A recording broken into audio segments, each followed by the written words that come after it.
Shalom peuple de Dieu, Nzamba grâce, le maître de la destinée. À Pambola biso pour la dimanche à l'élo, Nzamba sali biso faveur. Il y a à côté de ma bien-aimée sa présence, c'est une grâce dans le chaque fois. Parce qu'il y a des gens qui craignent Dieu, il y a des gens qui prient beaucoup. Il y a des gens bien-aimés basés sur le même ministère, mais Natango Bamingi basé dans la moïté. Et Natango bien-aimé sur le même Nakata Mopito, on retrouve même, il y a même des hommes de Dieu, il y a même des politiciens, il y a même des hommes d'affaires. On a la richesse, on a même un projet de l'Église. Mais nous avons permis de la santé malade, nous avons permis de le paiement. Alors, bien aimé, cérémonie dimanche, c'est une grâce. Et ça faveur côté pas nous avons. Oh, bien aimé, ceux qui peut-être nous avons passé la grâce à Fongoli, Mishunayo, au monde même peut-être des chauffeurs, mais mal que dans Moutuka Lobby, avec Nassia Drink, avec Nassia Quit. Mais pourquoi pas nous avons permis de les camper comme Anakata Vinao? C'est parce que Nicolas Vinayo, il y a un Dieu bien aimé, où pour décider Nicolas Vinayo. Oh, gloire à Jésus. Merci. Et puis, parole à ton et transformer Vinayo, échanger l'histoire à Vinayo, échanger même ta façon. Il y a comme on est dans ma cambo. Gloire à Jésus. Incomparable Dieu, papa, n'a pas son merci. N'a pas mon Père éternel. La Bible déclare que tu es le maître des temps et des circonstances. Et la Bible dit que c'est pour ça par le Saint-Esprit que des hommes ont parlé de la part de l'éternel. La dit, oh Dieu, ce matin, et de la kolobate, mais à la yo koloba, papa na loba o kolobate, nzambe na lobate, na avec puissance, il y a diable, et la mouchika na biso, dans le nom de Jésus, notre lobby, amen.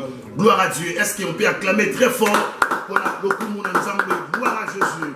Voilà, belle bête aujourd'hui, Babi Benabiso, aujourd'hui, on va livrer à 1 Samuel, chapitre 9, tu retournes à verset 20 jusqu'à verset 21.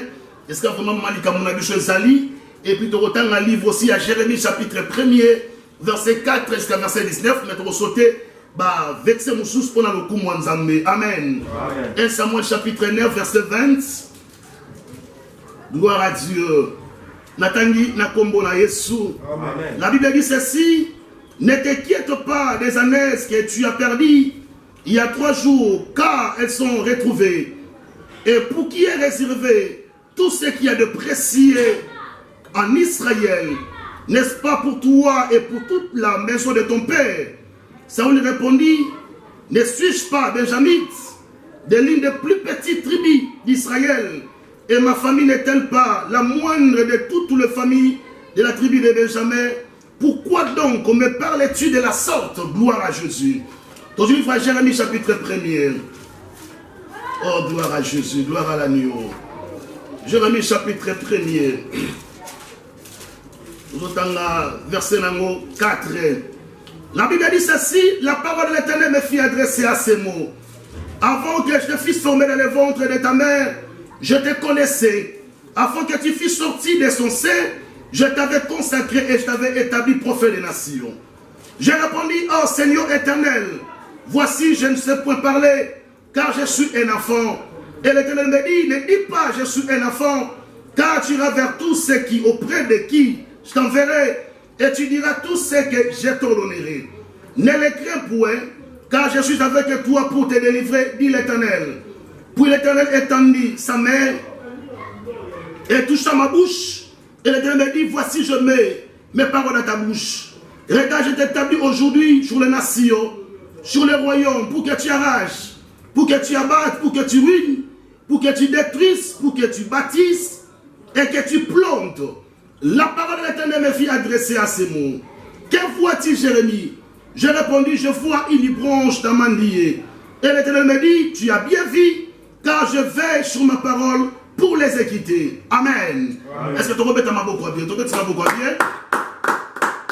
Bien aimé, par la grâce de Dieu, Zambé la faveur naïe à Repambola Bisso, Naton Moualelo. Et je suis convaincu parce que nous prions un Dieu. La Bible déclare qu'il est le maître des temps et des circonstances. Et bien aimé, par la grâce de Dieu, dans un thème prophétique, le Saint-Esprit a été dans mon thème sur le pouvoir de la destinée. Le pouvoir de la destinée. Oh bien aimé, étant qu'un homme de Dieu, nous avons même dans cette église, même dans le parcours à ministère. Au moins, nous avons dans cette église, nous avons un message prophétique. Voilà, nous avons la destinée, nous avons voilà, l'objet moko est zambéé. Et nous souvenons de demain, peut-être un message prophétique. Mais à ce croix, Nicolas venir naïe. Et nous, par la grâce de Dieu, bien-aimé, nous avons pendant quelqu'un mis sous le pouvoir de la destinée. Bien-aimé, premièrement, c'est quoi la destinée? La destinée, bien-aimé, premièrement, ce sont des plans merveilleux. On s'en a préparé pour la moutounion sur la serre mokele. Parce qu'avant, au Botama, dans le plan de Dieu, on va déjà coexister. Il y a des parents, on sera tellement même dans les moussoussous. Nous avons joué papa moko. Est-ce que pour faire les regretter pourquoi on a parcours à Finanga? Na botara banabasi. Moi, la liboso da moi si ami balaza moi si ami ça moi si. Même moi soukaza moi si. Oh bien aimé, mouto yebi vrai penser à Finayo. C'est le Dieu créateur. Est-ce qu'on peut s'en dire amen? Amen. La destinée, bien aimé, ce sont des choses merveilleuses. On nous a ça avant même au Botama. Parce qu'il y a une différence entre Makalista yo et Makalista Nzambe. Un jour, ils ont prophétisé. Alors, il m'a pensé à battre, il m'a pensé à Nzambe. Ma sœur, mon frère, l'on l'a dit Nzamba son mona yo, et Nzambe mo batamoti baso mona yo. Est-ce qu'on peut s'en amener à bien? Amen. Est-ce qu'on va mettre le banana sur amène à bien? Est-ce qu'on va le basson amène à bien pour bêtir ma boue avec pour le comment Jésus? La destinée, bien aimé, ce sont des choses que Nzamba trira ça. Oh, bien aimé, Nzamba bongi ça. Et cette lettre écrite au Nzamba comment? Moutounio sur la vie, bien aimé, sur le botami, on a ma projet là yo. On a ma calista yo, bien on souhaite la vie de la médecin. On souhaite la vie de l'avocat, de la président. Dans la première dame, mais bien aimé, en dehors de ma calista yo, Dieu aussi, a fait ma camboa comment Nicolas Finayo. Amen. Alors ma camboa tracé Nicolas Finayo. Il y a un moment où la plupart des serviteurs de Dieu. On m'a dit que n'a pas dit qu'on dit matin qu'un jour on va serviteur de Dieu. On va pas ça même exemple. Là moko. Je dis bien besoin de la calista et matin na tate. Et ça au service nzam. Na tika la calista ya moté. Et là, je suis de maman pasteur rebelle. Au moins, je suis dit que la canisa la tête de jour na pasteur. Parce que quand elle a passé dans la, quand elle a caractère dans la, n'a pas l'air qu'on mérite. Ma sœur, mon frère, Dieu, il a un plan merveilleux pour ta vie. Amen. On a dit, Dieu, il a un plan merveilleux pour ta vie. Amen. C'est ça le pouvoir de la destinée. Je suis convaincu, même tu es un prophète. Mais ma cambo comme dans 2 jours, dans 3 jours, il est bien monté. Ma cambo comme dans 5 mois, il est bien monté. Mais sur cette terre, on va vivre la puissance, ça va surprise dans ta vie. Même dans le domaine de l'Ibala, même dans le domaine du ministère, même dans le domaine de voyage, même dans le domaine de la canisse, la tête qu'un jour dans la carte à France. Mais Dieu sait le pourquoi permettre les mots dans la carte à France. Dieu sait le pourquoi. Seigneur, pourquoi tu avais permis la boîte à ma famille? Ma soeur, mon frère, nous avons dit pourquoi. Et je suis convaincu, même dans ta famille, tu as une mission dans ta famille. Amen. Tu as une mission. Et comme ça, vous avez confié fille à votre moussous, vous avez confié famille moussous. On dit pourquoi pour permettre qui nous avons dans la carte à famille. Ma soeur, mon frère, nous avons dit pourquoi c'est la choix à famille au Botamili. Amen. Dieu sait le pourquoi.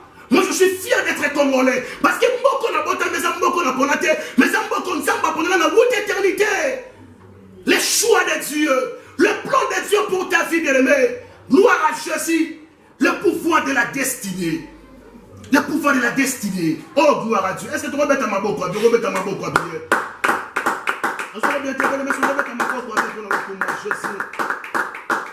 Alléluia. Amen. Il y a même dans le livre 1 Samuel chapitre 9. Verset 20 jusqu'à verset 21. Le même dit qu'on relate une histoire. Il y a un qui est destiné à vie. Parce que destiné, ça flou. On pose un exemple facile. On dit que les mots sont vendus par la bino, on ne saurait pas voisin par son bunda. C'est comme ta destinée. Et ça flou. Donc personne n'a le pouvoir. Il y a un déclaré du Coran parce que l'obinayo, c'est entre la main du Seigneur Jésus. Amen. Est-ce que je parle à quelqu'un ce matin? Amen. Mais cet homme n'a pas dit destiné n'a été. Il n'a pas dit qu'un jour, avant qu'on m'a roi à Israël, la Bible dit un jour, papa Saoul a perdu ma brebis naïe. Ah bon, ici 3 années. Le roi Saoul a moins de moi à pour considérer la tombe à Saoul. Ah ben, Saoul a dit Saoul, joue à serviteur là yo. Moi, que le bon que le gars ce boum. La Bible dit Saoul a vu serviteur dans Bango, Bango la direction de Rodoukabanes. Banaluka, Babrebi et Bungaki. La Bible dit tellement que Baluka n'a pas mis Basu à côté. Et Saoul a su dit qu'elle s'habille tes photos sont dans la katanda. Ma sœur, ta vie et ça m'a beaucoup ensemble. Mon frère, ta vie, et ça m'a beaucoup ensemble. Quand tu as passé la moitié de ensemble, ne pas penser la vie dans mon bonhomme de déception. Pourquoi? Dieu sait le pourquoi. Il y a même des déceptions dans la vie, c'est dans la volonté de Dieu. Il y a même aussi, c'est dans sa volonté. Nous avons été à l'habitude. Si on a tiré mon toit à la vivant, moi, on a encore la carte à gloire. Si on a permis, moi, ça va la mobile, moi, moi, ça va souffrir. Mais tant que nous avons conduit les mémoires, on passe la moitié. Est-ce que tu peux imaginer que nous avons organisé à venir, il y a Moutou Mobimba, mais dans ce là, on a Sabilo. Dans ce là, on a Sabilo. La Bible dit ça, on a dit, on a dit,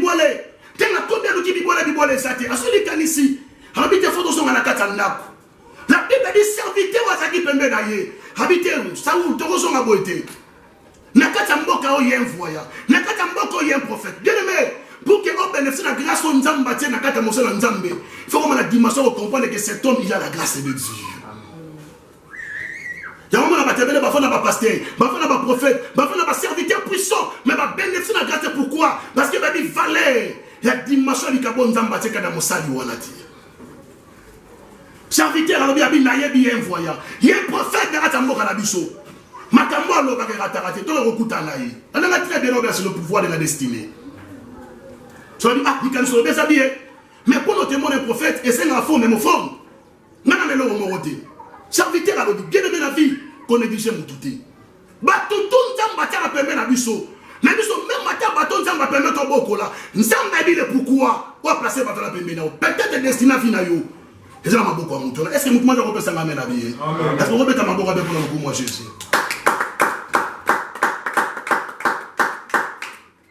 Alléluia. Alors, je connais le prophète, tout est dans le bon aïe. La Bible dit, quand on a commis, Samuel a maintenant prophétisé. Abi Saoul, c'est vrai, on est pour la banesse. Mais Nzamba, on l'a autrement. Nzamba, on l'a dit, Israël, c'est toi qui seras le roi d'Israël. Ah! Mais c'est où la mitali va dire, oh Seigneur, d'abord, pour monter dans la roi, il faut que la famille royale. C'est là le principe. C'est différent, peut-être pour monter comme président, on va dans la famille présidentielle, maintenant, on va grâce au commis président. Mais pour que la roi, il faut que la personne qui prince. On va dire dans l'alignement royal. Mais c'est où la mitali va dire, oh mais Seigneur, ma cambo se promet, ma soeur, mon frère, ma kinzamba, bisina bisayo. Même ma cambo, ma parent, ma passé à la tête, Dieu est capable de faire la yo, nous avons pas on a ta famille. Amen. Dieu est capable. On met tali pena bobi mais la libote on a pasteur Azate. Mais pasteur Azate, Dieu c'est le pourquoi nous sommes passés dans ta famille. Dieu c'est le pourquoi. Si on habite la bio, mais c'est dans ta famille royalité. Ma parent on a pas coco on a passé à la royauté. Nous sommes promettre nga wa otendengeni. La destinée. On muta pensaka et ça on zamba pensaka ti. Oh, quand ça n'est pas moussous, mais nous n'avons pas son nom autrement. Je vous ai dit, Jérémie, chapitre 1er.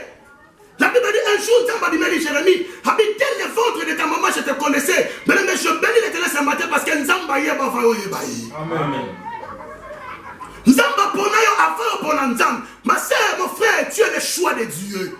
Tu es le choix réfléchi de l'Éternel. Si on va t'amour pas comme Nzamba, on a le côté de ton Amen. Habite le ventre de ta maman, je te connaissais. Et puis je t'avais déjà établi et toi que prophète des nations. Je m'ai dit, oh mais Seigneur, yo je prends un prophète des nations. Na prophétisateur, na théâtre. Bien aimé, Nzamba so mono neza maman na la gêne yo. Obundata comment monter mes Nzamba do safaya yo. Est-ce que je parle à quelqu'un ce matin? Est-ce que je parle à quelqu'un ce matin? Est-ce que je parle à quelqu'un ce matin? Gloire à Jésus. Avec le ventre de ta maman, je te connaissais. Et puis je t'avais déjà établi et tant que prophète de la nation. Bien aimé, Obotama roi, Obotama prince, Obotama ministre, Obotama docteur. Yamoba linga te. Lettre Nzamba koma, yamonde au salema. Amen.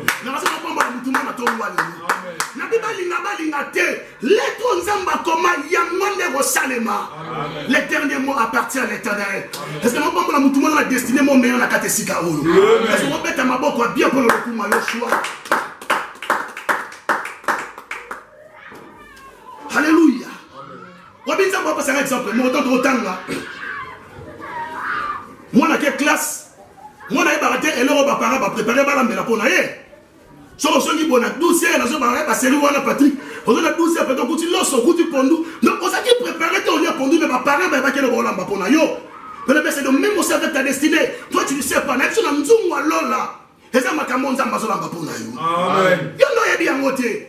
Quand on n'a pas mbatté la vie, n'est comme ça on a mobile à boy mutu. Mutanga mi boma. Aïe aïe aïe. Est-ce que dit maman on va préparer pour la future na yo? De là, autant dans magasin, on dit chaussures habillées. Hôtel au CP Nango. Mais surtout le terrain numéro 43. Chaussures on les a 41. Attends, CP Nango, Bimisi Mbongo. Jérémy, oh là, tango. Je vais forcer la tango. Non, non, non, mais pourquoi nous avons dit que mon Zamba est bisouti? Pourquoi nous devons la place où Zamba est bisouti? Parce que ta vie ne dépend de la haute, mais ta vie dépend de l'éternel.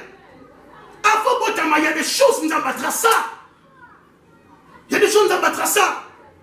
Ah, mon ballon, mon ballon, bien aimé. Mais bien sûr, même dans le domaine de la prière, et de la prière, monsieur, ça en dehors de volonté, nous va répondre à Dieu. On m'a dit prier, on m'a dit nous, c'est dans un exemple mon esprit. Nous comme ça dans la manière, nous sommes là pour le ministère, nous avons alors révélé pour le ministère, mon Joël. Je crois que tu as dit ministère Joël.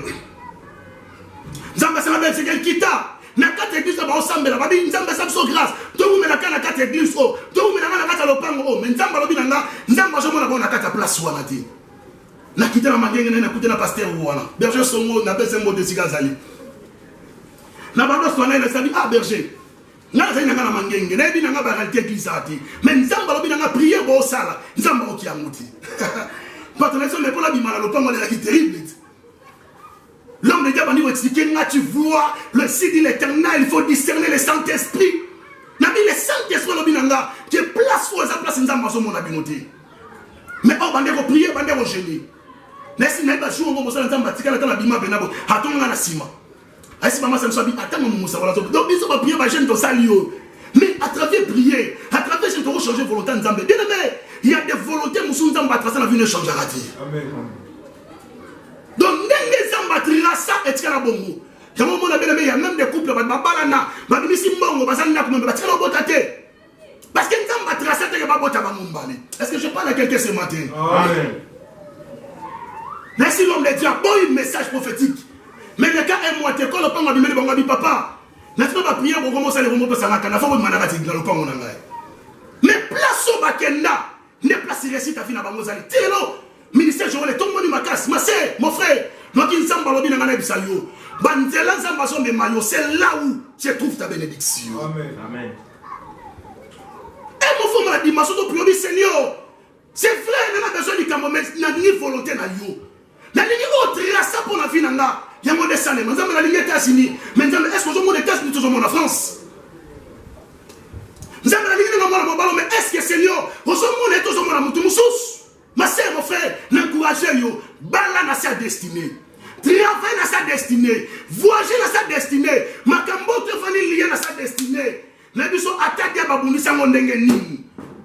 Logos n'arrêma et ratera jamais. Amen. My God, est-ce que je parle à quelqu'un ce matin? Amen. La destinée, bien-aimé. Des choses on zamba trasa. Makambo zamba bongisa. Ba programme zamba trasa Nicolas Vinayo. Et je prie ce matin que nous avons besoin de grâce. Oh, il y a trasa, il y a un mot de se réaliser. Amen. J'entends libérer la livre, Jérémie, chapitre 22, verset 11. Zamba ici, Israël, je connais les projets. Je connais les projets. Je bénis l'éternel ce matin, bien-aimé, parce que ma prochaine Nicolas Vinayo, Zamba Yebianou. Amen. Je connais les projets. Mais ma projet, c'est là pour la bino. Et ça va projet abonné, mais ça va projet à paix. Mais les Zamba ont souhaité à mon prospérer la vie. Les Zamba ont souhaité à mon prospérer la vie. Les Zamba ont souhaité à mon prospérer la vie. La réussite de l'année, ce matin, elle la partage à Finaïou. La réussite de ce matin, elle la partage à Finaïou. La destinée. Vous avez dit, la dimension, mon ensemble de la papa, on a dit, Seigneur, ban notre trace pour la bota, les bossons dans les personnes à Bamou. Parce que ceux qui ont gagné la bota, mon a dit, bossons, mon bal, mon bota, mon a moi, c'est mon bossons, on regretté. On dit, Seigneur, pourquoi? Mais nous avons dit, pourquoi tu as mis mon bota, mon a moi, c'est mon bossons. Dieu sait le pourquoi. Ta destinée, bien aimé, et ça entre ma boca en zam. Destinée, tu peux mettre ma boca à Satan, tu vas pas santé. Les sorciers peuvent combattre ta destinée, mais ta destinée c'est entre la main du Seigneur. Parce que la destinée c'est l'être où nous avons commis. Nzamba dit comment dit moi on est soko tamana boki. Ndenga kena kasa mabele, abota ma congolais, abota ma congolaise, on la ministre, on la gouverneur, on la pasteur, on la peut-être maman pasteur. Dieu son nzamba trasa. Tout. Mais puis ce que ba imbe, vis ko dans la basi plus. Mais mais nzamba ndima te jour na revendre na lemba. Nzamba ndima te jour na revendre est-ce que mon Patrick. Nzamba ndima te jour na revendre est-ce que mon Jérémie. Mais dans le plan de Dieu nzamba yebaki. Même avec nos alliés, Nzamba Yebaka. Même là où tu pries, Nzamba Yebaka. Même aux occasions, Nzamba Yebaka. Tout a été déjà tracé par Dieu. Amen. Tout a été déjà tracé par Dieu. Et après prédication, je suis convaincu.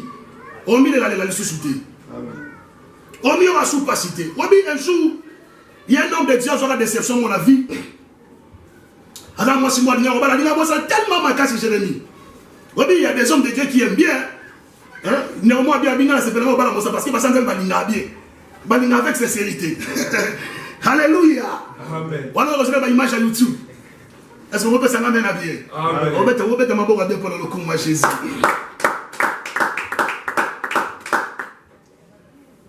Tellement qu'elle a serré ma caisse, ça dit ah, n'a pas faux zéro. Ah, n'a pas la masse, nous avons faux zéro.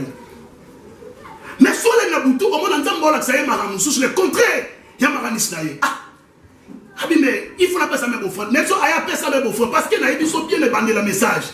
Il y a même des prières en dehors à destinée, nous allons répondre à Mouti. Même des offrandes aussi, en dehors à destinée, nous allons répondre à Mouti. Homme de Dieu, ça va sacrifice chrétien, appelle ça offrande. Mais Dieu a décidé à Kaboulé dans mon émotion.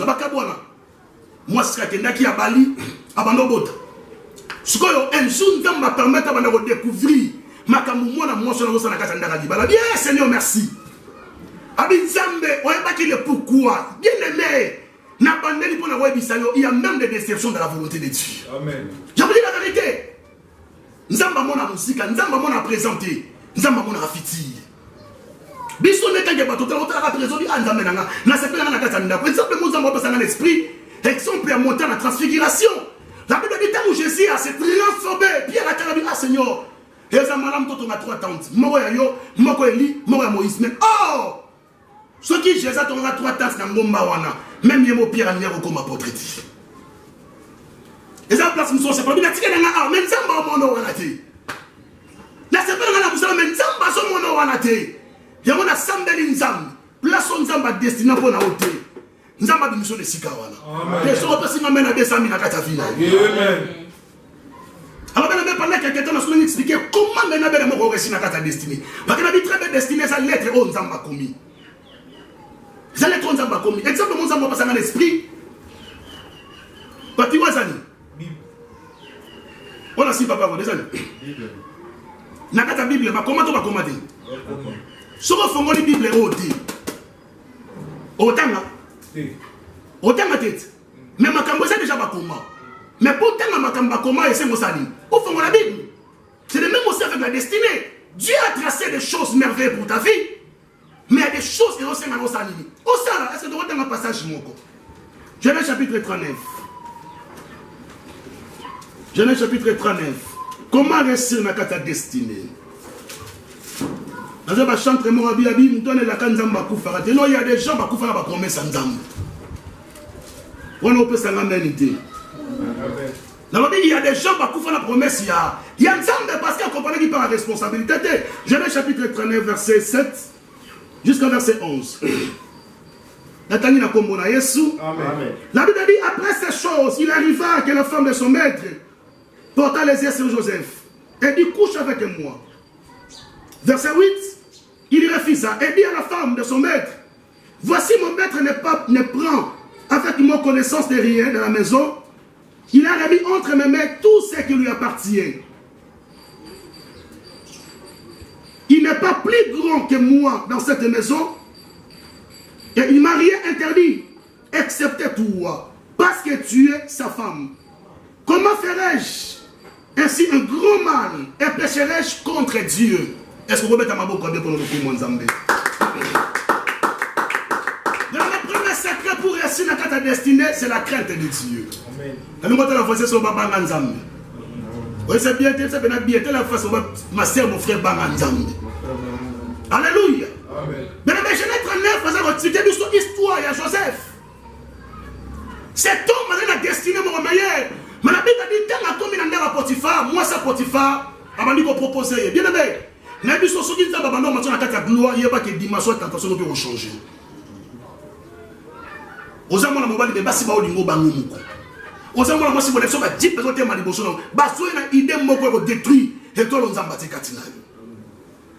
Moi ça Potiphar maintenant c'est la Bible Joseph. Na lingana na Potiphar te na lingana na yo. Si vous êtes là moi ça olinga yo. Mais moi ça mutambo. Et la Bible dit que bango mbali na kata ndako. Abi Joseph sepeli sa motema na ngai. Joseph a telle promesse en Nzambe, a telle destinée, a telle Nzambe. Abi c'est vrai, Potiphar a zaté, mais il y a un Dieu. Oza ko mona biso partout. A telle promesse, bien aimé. Na biso eza makambo mususu oboya kosala par rapport à makambo Nzambe alobeli la yo. O telle destinée na yo, o telle famille na yo, Seigneur, ma famille se dépend de ngai. Na kosa mambo na sepelisa mona moi sauter, na kosa mambo na sepelisa mona mobalo te, mais on sali kampo na sepelisa motema ya Nzambe. Abi comment est-ce qu'il a péché devant le Dieu créateur, devant le Dieu d'Israël? Ma sœur, vous avez destiné vos amis, mais est-ce que tu crains l'Éternel? Est-ce que autant mon avis à sanctification? Est-ce que autant mon avis à Robin Nzambe? La Bible dit qu'il y aura une grande différence entre les justes et les méchants. Mais est-ce qu'on agit devant Dieu? Est-ce que tu crains l'Éternel? Toi, tu pasteur. Parce que mon pasteur est habillé. Mais tu as mis salaire. Baba pasteur, tu as place au pasteur, il faut banger Nzambe. Tu respectes ton père spirituel, mais il faut marcher dans la crainte de Dieu. Ta destinée, c'est la crainte de Nzambe. Mon père spirituel, Ézéchiel, l'intégrité paye. Est-ce qu'on va passer à la habillé? Tu as un parcours à Joseph. Après avoir combattu les Cambo, moi ça peut faire avec ça. La Bible dit Joseph a servi dans la prison. Mais Nzamba a mis dans la prison directement. Nzamba a fait comme c'est mon compte dans l'Égypte. Pourquoi? À cause il y a crainte, il y a Nzambe. Je vais mettre la chrétien, il y a promesse, il y a ma lame. On a des chrétiens, il y a promesse, il y a ma lame. Mais tellement que vite na bango. Ma soeur me défie à des autres. Ma cambo Nzamba lobe la bango. Mais même ma cambo est comment étouffé. Il y a une révélation, on a Nzamba baissé dans l'esprit. Tant que vous avez Nzambe, le monde a dit que diable a eu une bénédiction. Le monde a dit que diable a eu un mariage, a eu une liberté, a eu une bénédiction, a eu une élévation, mais a étouffé bénédiction. Est-ce que vous avez un nangaï? C'est-à-dire, les bambos, les gens en 2020, le colosso bang Nzambe, diable a poussé mon et qu'est-ce que 2021? Il y a un peu de fallo la bande kala, mais tellement que qui non les lopes chakaka, les gens les poussent là toujours. Il y a même des fiançailles, bonsoir ici de l'Éternel. Nzamba loba na bino, abi nane na permettre vos ensemble. Mais nous on a besoin bang Nzambe te qui non les lo. Et on se demande le compression, le compression. Mon frère déjà on va marier. Le compression, le compréhension. Mais ceux qui vont bang Nzambe, même sur celui qui marche de la crainte de Dieu, destiné à finaliser Syrie. Est-ce que je parle à quelqu'un ce matin? Amen. Et deuxième secret de la destinée, il faut être bien entouré. Il faut être bien entouré. Il y en a très bien. Autant dans le livre Exode chapitre 17, verset 12. Exode chapitre 17, verset 12. Dans la Bible, ça va expliquer son histoire. Il y a le prophète Moïse. La Bible dit Moïse a maté du Kolan Nomba. A se prier. Mais qu'est-ce qu'il dit la Bible? Et comment la Tamobé même à Moïse et Limbaki. Mais tellement qu'il est bien entouré. La Bible dit il n'a pas battu les misaki m'a Moïse. Bien aimé. Les pamboli ou l'équipe a dit pamboli son Nzamba kopé sa yo. Nzambe a placé pembena yo de bonnes personnes. Est-ce que je parle à quelqu'un ce matin? Amen. Yo mo les abaté belo na simba mbongo ben la vie, mais tellement avec mal entouré, mal encadré. Bénédiction soit simba la vie, de là comment plaquer. Lobi no sona ne comment on va expliquer la histoire ya papa na ye. Il va parler parce que l'ambon est belé. Mais l'attente va parler même quand on est aux angatés, va comme aux angatés. Même bon on est qui wapi. Pour un entourage.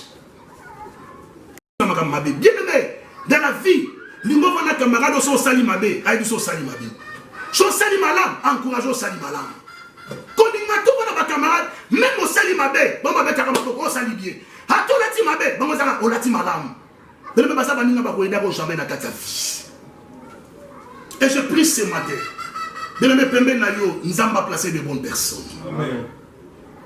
De bonnes personnes. Bateau nous est capable de pousser qui est de l'avant. Bato ba capable, on passe par mon projet m'habiter mon frère par rapport à projet. Oui, na na camarade na moro histoire vraie. Ami wana tous biso malais nza passer son grâce et moins 200, moins 300, moins $500, moins $1000 et à ma beaucoup. Mais na remarqué le beau camarade nga, ya vanda ke pa na bango. Je te suis mon bongo, moi na hier on m'a fait mon body, à ce moment parfait, à ce moment tête habillé.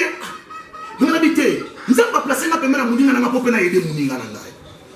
Laissez camarade dit mon frère. Ne dit que ça un homme bien. Oza moudinga mo bana mpona ngai. Mais na ko linga tena mona yo, na na progresser na domaine mo mais na domaine na mona yo za ko chui. Non c'est pas la moté. Waki pa na nga, ofanda ke pa na nga e mo to vendo ce qui est OK.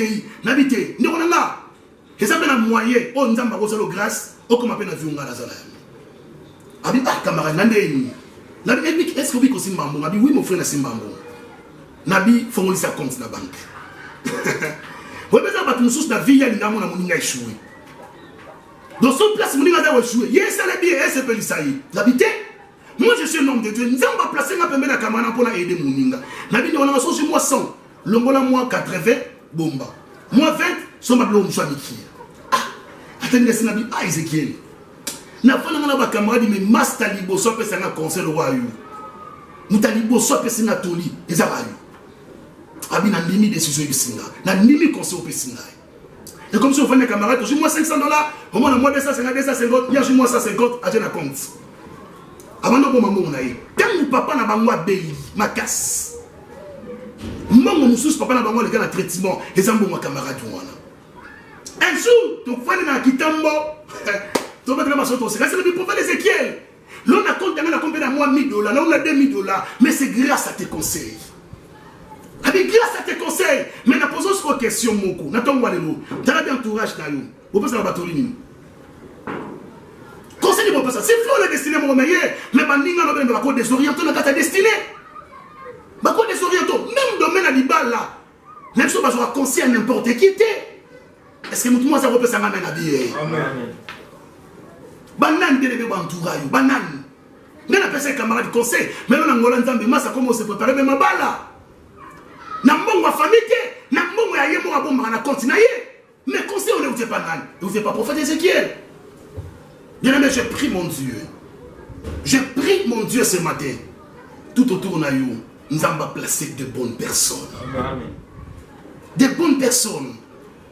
Ma sœur, mon frère, comme il constate, il y a un bandit qui faut t'introduire. Il y a un missage qui faut t'introduire. Dieu est esprit. Dieu va toujours utiliser des hommes. Nous allons cotiser, nous allons cotiser toujours partout. Dieu va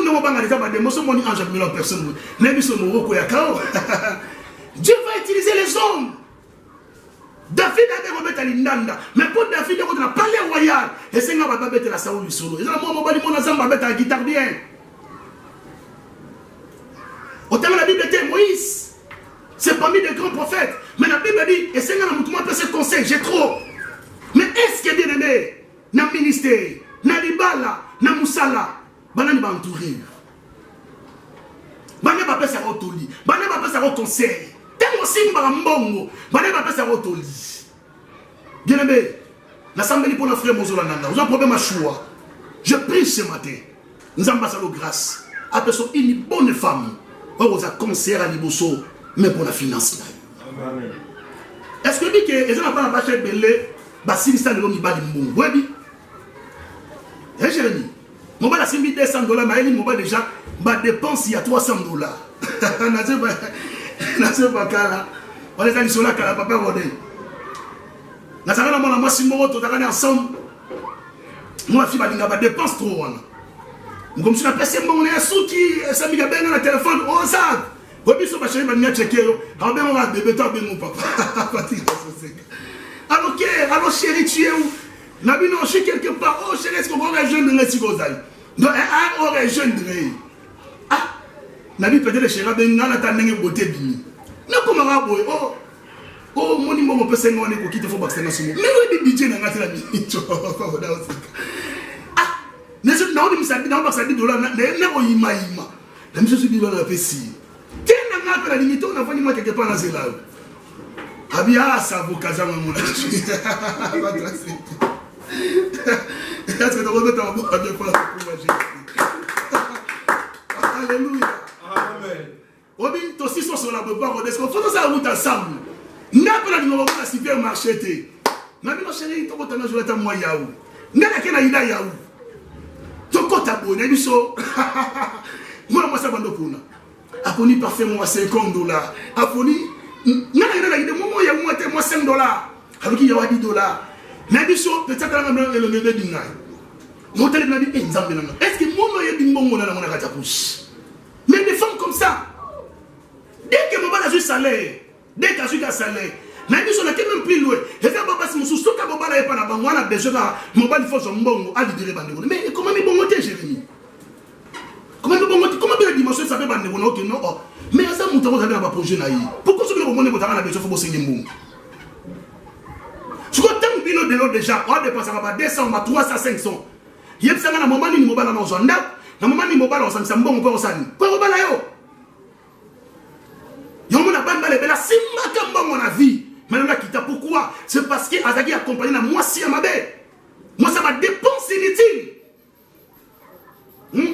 est-ce que vous pensez à maintenant bien avancé amen on va frère belé bazar on va frère belé ba libérer kuna frère papa rodé ba libérer kuna avant la église ça me l'appelle de fond on va $50 rien tala. Alors ça m'a dit, Seigneur, touchez mon thème, ma père et moi. Mais sur mon thème, moi si. Moi, ça vous a déjà peur de fonds. Hier, moi, j'ai déjà peur de fonds. Moi, ça c'est une raille. C'est moi, est-ce que tu peux prendre ça? Est-ce que je peux encore ajouter ça? Ouais, ça. Mais l'église! Ah! Ouais, est-ce qu'il y a des dates?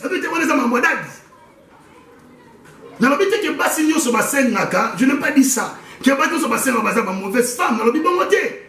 Mais conseil n'a pété avec exagéré. Vous avez approché Nicolas Mbongo Monza mazo pesa mobana yo. Mal entouré. Et le peuple n'a pas le baby ça misala ba basi mususu. Olingi mona ba même ato balié. Mais moi moi ça la salade. Ya mo balo revendre la reine à musala bio. Nazaba il est prophète. Il y a un homme de Dieu. Moi, c'est la infirmière. Gloire à Jésus. C'est moi, ça qui est garde. Mais ils sont malades, place au malade, malade, là. Papa, on dit. Place au malade, malade, là. Azam, Moutinaye. Ok, on a sauvé là. Bon, place au bâtiment, à Kitiwana. Il y a tout le monde à quel on a gâté l'hôpital. Moi, ça, on a entendu, mais là, que bon, on va tout mettre à bouer. Nathalie Combo, Combo à l'Okuta. À mon avis, Patrick à la mais où les a Patrick? Papa, mais où est-ce que ça ligne? Où est-ce que place à Moussala? Oh chérie, nous sommes dans le docteur Barolinga. Ah!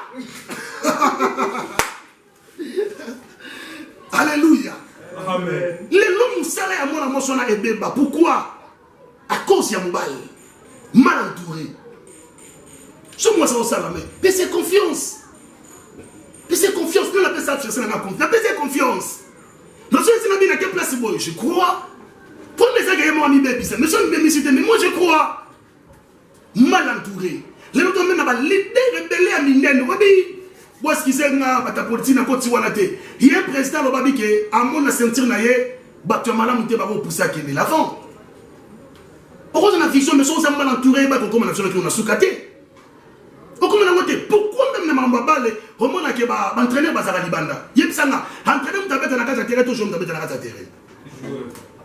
Mais si on va jouer, on va boiter. Bon, bête à ma bé. Mon lit, ma réaction entraînée, et pour ça va jouer à Sani, à changer le lit, on va bête à balé. Mais si on entraîne, bah je vais bête à ma bé, bête à ma bien ça va qui ça va vendaki. Ah, comment ça? Encouragez par mon nez. Bien aimé, ça la vie, n'a pas tout capable. On dit par nos visions. Parce que par rapport à la vision, juste ton numéro 100, ton numéro 200, ton numéro 300. Évitez, on va avoir une vision. On est banni pour détruire nos Simon. Mais étant que nous s'est trompé par rapport à l'entourage, alors prends le temps de prier. Ce matin, bien aimé, tu dois prier d'abord par rapport à l'entourage. On va Seigneur, fais-moi grâce. Bateau trace pour la destinée à vie nanga. Placez bango pembe nanga. Bateau trace pour la destinée à vie nanga. Nzambe longola bango musika. Donc nzambe bi signer le mot esprit. Et la femme mariée aux Olandangaï. Aux Olandangaï. Je la femme mariée aux Olandangaï. Nous avons appelé une précision dans nos amis Congo. Il y a Bakongo. On appelle une précision.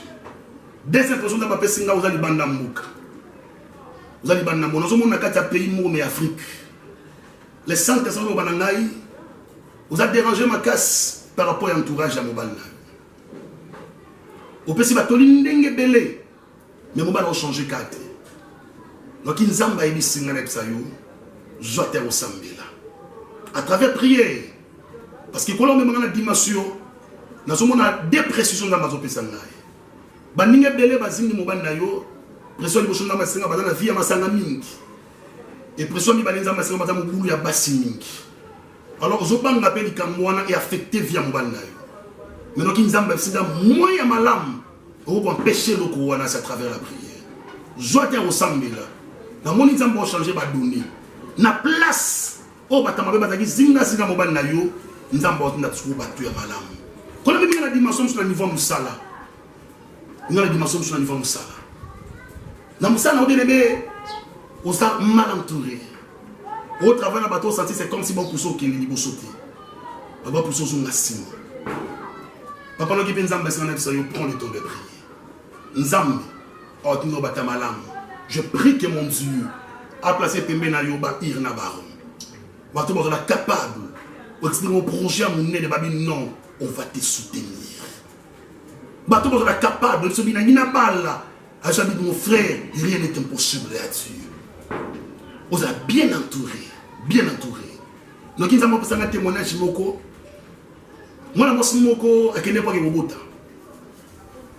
Tant qu'il y a Bota, il y a un médecin belé, il y a césarienne encore. Comme un hôpital, médecin s'habite, mais ça bon, il y a la césarienne, comment on parle 600 $. Ah! Tellement qu'il y a bien entouré, bien là. Abi papa Ezekiel, t'as c'est la Bible, ma sœur, nous avons la césarienne. Nous avons fait un Bota bien. Zomanak. Aïe papa, tu sais conviction mon banana ton putain nabi. Na c'est pas vraiment vraiment na temps sous cabo mais que mon Dieu accompagné lui. Ba comme l'hôpital je t'en pas commis. Docteur Nathalie position à moi nabi oh. Mais moi ça pour ça bien. Habi moi ça pour ça bien. Moi ça très bien. Et puis nous on a complication de mon côté. Donc bon normal. Et n'angola nzambe ça passer grâce à Bouti. À Bouti normal pourquoi? C'est parce que tu es bien entouré. Est-ce que Dieu nous a bien entouré? Ta destinée c'est vrai. Elle n'a pas beaucoup d'âme. Mais il faudra bien entourer. Parce que pour ta bénédiction, Dieu a toujours battu Pembe. Si tu as un Zambé Nangaï, Apambola yo, Nakomona, Estolobi. Amen. Est-ce que vous avez beaucoup de pour nous?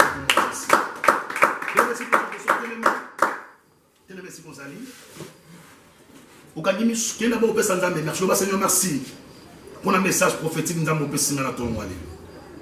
Et c'est un Zambé bien Zambé a placé Pembe na yo. Mi bali ya malam, basi ya malam, ba papa ya malam, ba maman ya malam. Oh bon, on est capable de se dans la vie. Pour qu'on a la place on Zamba Kanyoko.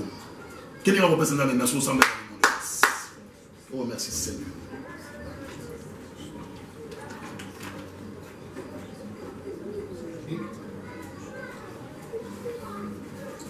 Gloire à Dieu, merci Jésus. Zambé la personne, merci pour le message prophétique, Père éternel.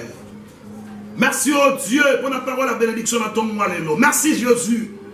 Parce que notre destinée, Père éternel, Zambé la maboko na yo. Rebo shaya manaka. Yontama koroshi kababa. Zambé placé Pembe na biso batamalam. Mibali ya malam pe basi ya malam, Père éternel. Ba collaborateur ya malam Nzamba lola. O bon capable de construire besoin de pour que to kende liboso. N'a pas molo pour la message dans le nom de Jésus. Incomparable Dieu, papa n'a pas son merci. N'a pas convaincu que l'obi n'a biso et ça n'a pas beaucoup na yo. Nous avons besoin de biso faveur. Besoin de biso grâce ya pour banga yo. Besoin de biso mon Dieu. Placer Pembe na biso Père éternel. Basi Pembe bali ya malam. Placer Pembe na biso batu ya malam. Oh bon, on est capable de Père éternel de soutenir pour que tu aies les bosses.